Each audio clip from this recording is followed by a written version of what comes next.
As distant as Demetrius could see in the late summer heat, there were only brown, dead fields. People would be dying soon, he thought. Usually in September, the grain crops would be setting their seed and the harvest would come only a few weeks later. But the drought had come, and the fields had died, and there would not be enough grain to eat. In October, famine came to Myra. Demetrius had to make a choice between feeding his livestock or selling it. Feed was expensive and livestock prices were down. Everyone was trying to limit the number of mouths to feed, and selling their animals left more precious grain for the people to eat. So Demetrius sold his goat and his cow. They were wasting away anyway. There had been no forage for them, and there had been no milk from either one for some time. The lamb he slaughtered himself, as sick and spindly as it was, and his family shared it with his neighbors. This would be the last meat they would eat for a long time. And the grain was running out. They'd been eating the seed grain, the grain that would have been planted to bring next year's crop. Demetrius could see no hope of rescue, but he put on a brave face for his wife and their children, praying with each of the children each night and usually giving his own meager portion of food to them. And so it happened that he found himself standing on the dock at the seaport on that morning he would never forget. The dockside was always busy, but this time it was especially busy since a fleet of 10 ships had docked at daybreak. They were from Vienensis, bound for Alexandria, and the ships were full of grain. With him on the dock he saw the Bishop of Myra. He seemed to be looking for someone. When the captain of the fleet stepped onto the dock, the bishop was right there waiting. Demetrius, curious, nonchalantly moved closer to hear what they were saying. "I am Nicholas, bishop of this district of Myra. Are you the captain?" "Yes, I am. Proclus, captain of this fleet of 10. It is a surprise indeed to be greeted on the dockside by a bishop." "Captain Proclus, I would like to buy all of the grain from your ships. We're in the midst of famine and my people are starving to death. I will pay you 20% more than you have already contracted for if you will sell to me instead." The captain looked crestfallen. "If only I could. But these cargoes are already meted and measured. Not a bushel must be missing when we dock in Alexandria. I've given my word. I will double the price, and then you may give them the profit when your ships arrive." I cannot sell you this grain." Both men sat quiet for a moment, each knowing that something had to happen, or people would die as a result. "I will do this," said Proclus.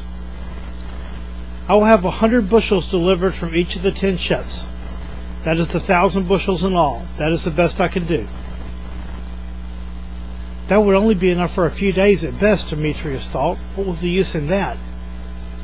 "Thank you," said Bishop Nicholas. "What payment would you like in return?" "No payment," said Proclus. "And I'm also to deliver to you regards from my brother Flavius, who served as a centurion here once."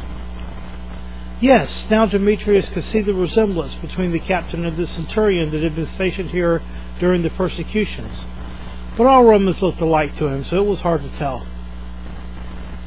"God will reward you for this act of charity, Proclus." The bishop made the sign of the cross, blessing the fleet. Dock workers began loading grain onto wagons to take it to the town storehouse. Demetrius immediately joined in to help, and all too soon all the grain was on the wagons. It wasn't nearly as large an amount as hoped, but perhaps there would be more from another ship. Just as the grain wagons began to head towards Myra, Bishop Nicholas asked them to stop for a moment. He went up to each wagon and prayed over it.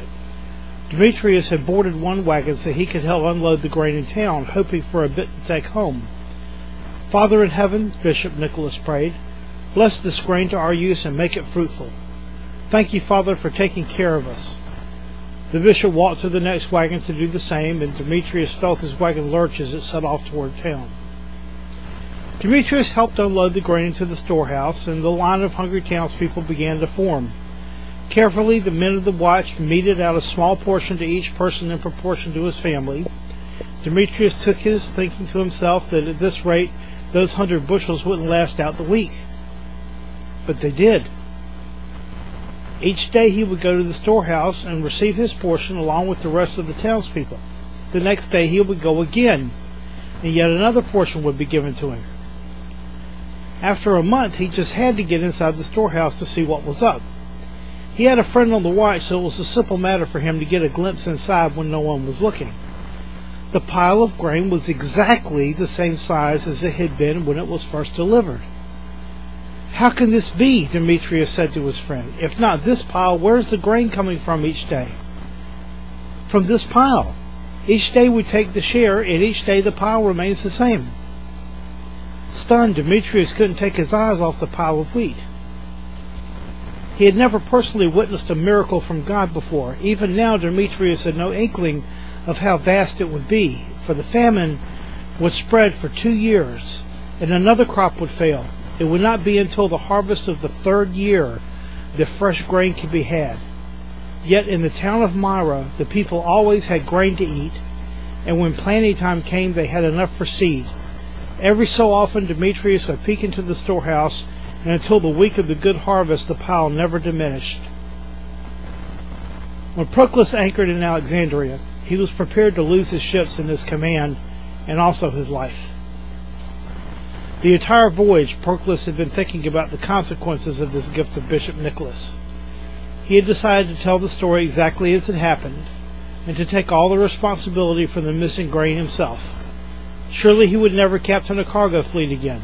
Possibly he would be put to death for thievery, no matter how noble the reason. When they docked, the cargo was offloaded by scores of dusky Egyptians. Wagons loaded with grain made their way to the harbor master, where men would carefully weigh and meet the grain, and a shortage would be exposed. Harbor Master Nubatep was reputed to be a harsh man but a fair man. Perhaps he would listen. He looked out over the sea. He would miss this. How proud would his brother be of him now? Is this perhaps what it feels like to be a martyr? He wished he had the chance to ask his brother about his new faith, Christianity.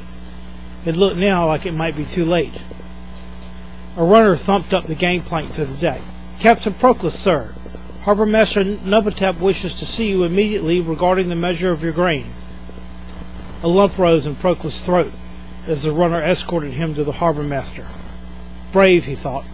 He must be brave. What is done, and what will be, will be. Harbor Master Nubatep was an old man. His head was bald, and his legs thin and knobby as he sat on the ground. His hands were scarred and calloused from handling ropes over many years, but they handled the stylus well, as it wrote on the clay tablet, calculating one number then another. Proclus couldn't have read what Nubatep was writing. Even if he wanted to, he couldn't read. Nubatep finished with the clay tablet and wrote some figures down on a papyrus scroll next to him. He took a stone to smooth the clay on the tablet, erasing it so that he could use it again later. Slowly he stood. "Captain Proclus!" Nubatep tossed the name out like a statement of fact, fixing Proclus with knowing eyes. "Captain, how much of your grain did your crew consume for meals on your journey?" It was expected that the crew may have a small amount of grain on the way, but nothing like the amount he gave to Bishop Nicholas. "The normal amounts, Harbor Master, no more." The harbor master wrinkled his brows, staring even harder as if he could pull the truth out by sheer effort and will. "Are you absolutely sure, Captain Proclus?" "Yes, Harbor Master, I am." "Amazing. I have here the bill of lading from Vienensis. It matches perfectly. Nubatep let the words sit for a moment for emphasis. "With the amounts we've just weighed. Never in all my years has a load of cargo been so accurate. It is as if you have just left Vienensis." It took a moment for Proclus to believe what he was hearing. It took only a moment more for him to determine that, yes, he must ask Flavius about this new faith of his, where the god works wonders like this.